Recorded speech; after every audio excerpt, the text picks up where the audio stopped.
Que mono. Molt petitó. Sí. Oh, i aquesta. Tenia 3 anyets, tu, tal com va arribar al món. Sort que l'Oriol no és aquí, eh? Avui, a Punts de Vista, parlem de diferents tipus de relacions. Relacions materno-filials. I relacions sexoafectives, també.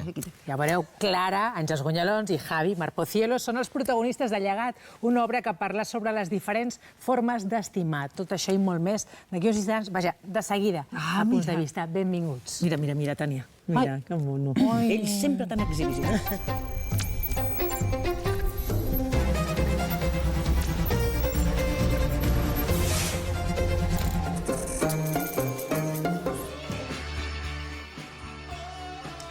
Fins al 2 de juny, el Teatre Acadèmia acull Llegat, un text que ens convida a reflexionar sobre els diferents colors que tenen l'amor, l'afecte i les relacions. En parlem amb 2 dels seus protagonistes, Àngels Gonyalons, Marc Pocielo, benvinguts a Punts de Vista. De nou, sí, tots dos, com esteu? Molt bé, aquí sempre encantats. I nosaltres també de que hagueu vingut. Us vaig a fer una proposta. M'agradaria que em parleu dels vostres personatges, però en aquest cas no que em parlis tu de la Clara i el Marc del Javi, sinó que el Marc em parli de la Clara i que tu em parlis del Javi. Per tant, Marc, com és el personatge que interpreta l'Àngels? Mira, la Clara és una dona meravellosa. Tindràs dret a contrarèplica, eh? No, és una dona meravellosa, eh? El que passa que la vida l'ha portat a un ritme que últimament se n'havia oblidat del que era important. És a dir, és una dona d'un estatus, d'una situació molt bona econòmicament, amb un fill, separada, viuda, i que últimament amb el seu fill, sense voler fer molts spoilers, No, clar. ha tingut aquest distanciament i aleshores està en un punt de la vida que per circumstàncies està més introspectiva en si mateixa per trobar el que realment és important, que ho havia perdut últimament. És divertida, és espontània, és molt dura, perquè té un caràcter molt dur, que és on l'ha portat a l'èxit personal, professional, però aquí, en aquest moment vital seu, podrem viure aquest moment més dolç, més tendre i molt més proper que aconsegueix retrobar amb el seu fill. Carai, sembla que t'hagis preparat tu el personatge, no? Sí, ho ha fet molt bé. Home, però és que la veig molt sovint, la Clara, últimament. Àngels, i com diries que és el Javi, el personatge que interpreta el Marc? El Javi és un tio intel·ligent, bona persona, no un pobre home, Ja, bona gent. Un tio molt ben intencionat, amb una maduresa, que busca els seus moments de diversió i de frivolitat, però un tio molt sensat i que té una serenitat que compensa amb la manca de serenitat que tenen tant la Clara com el seu fill, que s'hi assemblen, l'Oriol, que l'interpreta meravellosament bé el Pau Oliver. I fa de catalitzador entre aquestes persones. S'hi troba per casualitat i formen com un mosaic molt eclèctic, però que es compensen els uns als altres. I ell té el que els falta, el que els manca a l'Oriol i a la Clara. Clar, parlem d'aquesta tercera pota, d'aquest triangle que és l'Oriol, el Pau Oliver, que dèieu, no? Com el descriuríeu aquí entre tots dos, el personatge? El personatge.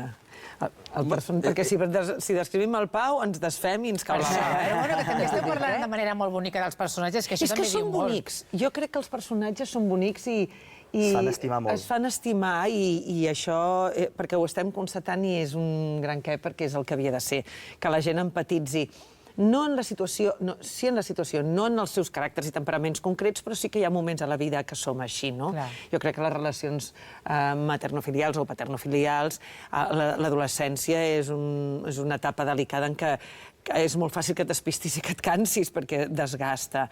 I aquí és el que els ha passat a ells. Aleshores, el personatge del Pau Oliver, que és l'Oriol... Fill de la Clara. El fill de la Clara, és un noi que també, com la Clara, de vegades no sap gestionar les emocions, no sap relacionar-se, no sap tenir un llenguatge emocional, no sap expressar-se en aquest sentit, però ho troba a faltar. Aleshores, és aquella actitud de rebuig, però en realitat, en el fons, està demanant, per favor, amor, i que se l'estimi i que es faci palès aquest amor.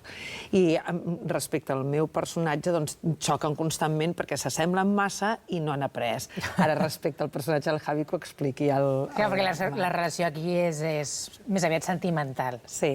Sexual. Sí, és molt sexual. És a dir, mira, era una de les lluites que vaig tenir al principi amb la Montse Rodríguez, que és la directora, que jo, quan vaig fer la primera lectura, vaig dir, ostres, jo m'imaginava que el Javi s'havia enamorat de l'Oriol totalment, perquè si no, no es fica en aquest merder, no es queda enganxat.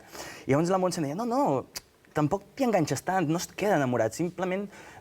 I jo pensava, no, s'ha de quedar enamorat d'alguna manera. O sigui, no només és sexual, perquè si no, no es menja tot el que es menja dels seus problemes i tota aquesta voràgina. I no, es pot entendre com que també es queda atrapat per aquesta energia, bueno, justament també com és la Clara, no? Aquesta energia, aquesta espontaneïtat, aquesta llibertat, perquè tenim com una llibertat i una impunitat en fer les coses que atrapa. El Javi es queda atrapat, perquè ell que és molt més cerebral, molt més recte, molt més de trucada de peus a terra, i això l'atrapa.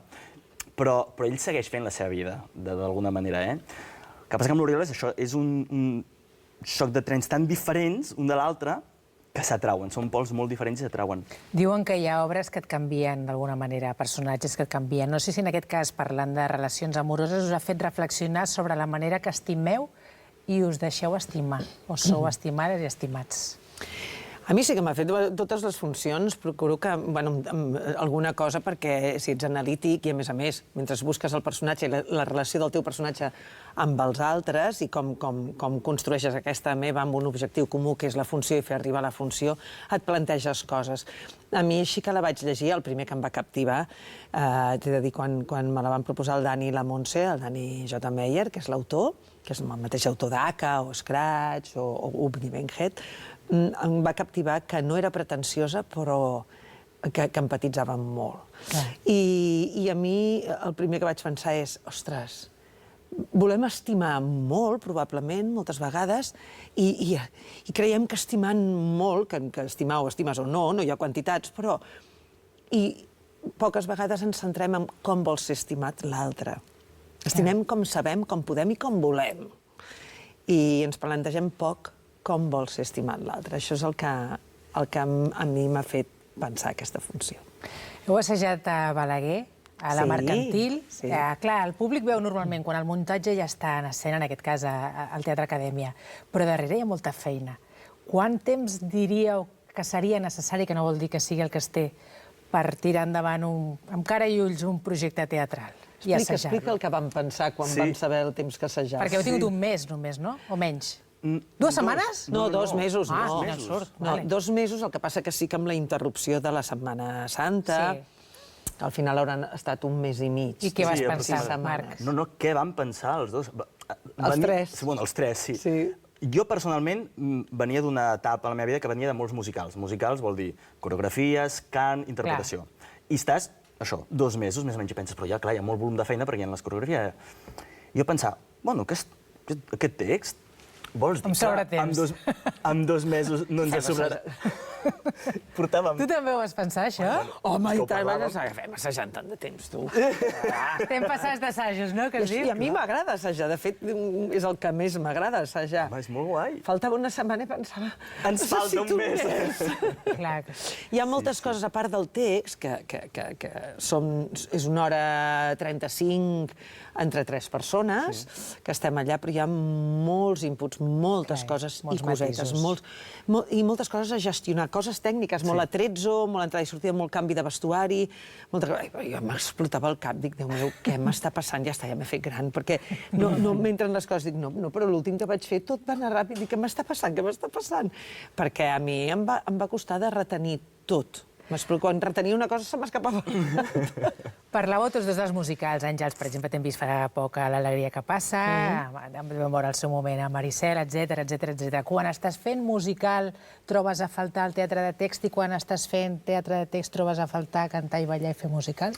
No, perquè quan estic fent musical, i si és un musical interessant o que diu coses, que és poques vegades, perquè el musical, l'argument, en general, proporcionalment, és un aspecte que no s'ha cuidat tant, hi ha molt poc. Ara, quan s'ha cuidat, és Premi Pulitzer, com el Next to Normal o West Side Story. A mi m'agrada molt cantar i ballar. Això és quan jo vaig fer l'Alegria, que feia 10 anys que no feia un musical, i que el musical que havia fet era Sister Act, que no em permetia ballar més que al final.